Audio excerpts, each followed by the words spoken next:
Chère assemblée, contradicteur, bonjour. Voyez-vous, lorsque j'ai reçu ce sujet, d'ailleurs, j'ai été surpris que vous puissiez parler de cela, c'est que toute votre argumentation est basée sur le fait que l'on parle d'une expression. Mais une expression, en réalité, qu'est-ce que c'est? Une expression, c'est abstrait. Mais comment concilier le fait qu'une expression, qui soit quelque chose d'abstrait, puisse être fait sur notre visage? Vous avez dit à travers la chirurgie esthétique. Donc on va se fendre la poire à travers la chirurgie esthétique. On va se fendre le visage en réalité. Mais avons-nous tous une tête en forme de poire?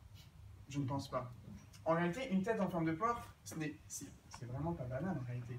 On a une tête carrée, ovale, ronde, mais pas du tout en forme de poire. Et je crois que j'ai trouvé un argument justement pour défendre l'indéfendable. Bref, tout cela n'est qu'une utopie en réalité. Si l'homme cherche à créer des expressions, c'est pour exprimer un ressenti, mais jamais le vécu. D'ailleurs, si vous cherchez à faire de la chirurgie esthétique, c'est pour combler un manque. Je ne me trouve pas assez beau, c'est pour cela que je vais essayer de combler mon besoin. Lorsque l'on dit « peut-on se fendre la poire », cela appelle un caractère qui est plutôt universel. Donc, si ce caractère universel n'est pas rempli, alors cette expression n'a pas lieu d'être.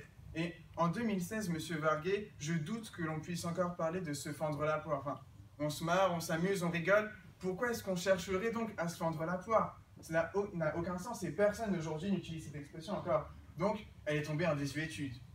Non seulement à travers sa signification, mais aussi à travers son critère de matérialité. Puisque, comme je le disais, puisque nous n'avons pas tous des têtes en forme de poire, alors nous ne pouvons pas nous la fendre. Un autre point que j'aimerais aborder avec vous, c'est que si on parle du fait que l'on peut se fendre la poire, et partons même du fait que nous ayons tous une tête en forme de poire, alors cela voudrait dire que, sachant que nos têtes sont en forme de poire, et que les bonnes poires sont des pigeons, alors on est tous des pigeons. Est-ce que nous sommes tous des pigeons? Non, nous ne sommes pas tous des pigeons. Alors, chers membres du jury, n'allez pas dans le sens de mon contradicteur. Ne sommes-nous tous pas des humains? On dirait plutôt que quelqu'un tomberait dans les pommes. Alors là, franchement, ça va plus dans mon sens en réalité ce que vous dites, Monsieur Varguet, parce que je n'ai jamais vu quelqu'un tomber dans les pommes. Non, je l'ai vu s'évanouir. Je ne l'ai jamais vu se fendre la poire. Non, je l'ai vu rigoler. D'ailleurs, on ne tombe pas sur un pépin, on a juste un problème. Et c'est là le problème de votre argumentation, c'est que si l'on se fend la poire, on se la fend à la verticale.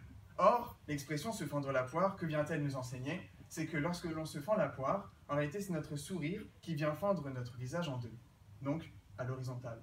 Est-ce que quelqu'un a déjà fendu une poire à l'horizontale? Je ne pense pas. Alors, messieurs les membres du jury,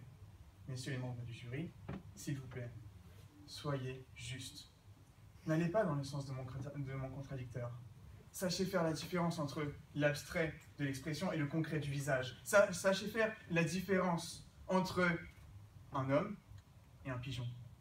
Alors, s'il vous plaît, ayez un sens de la justice.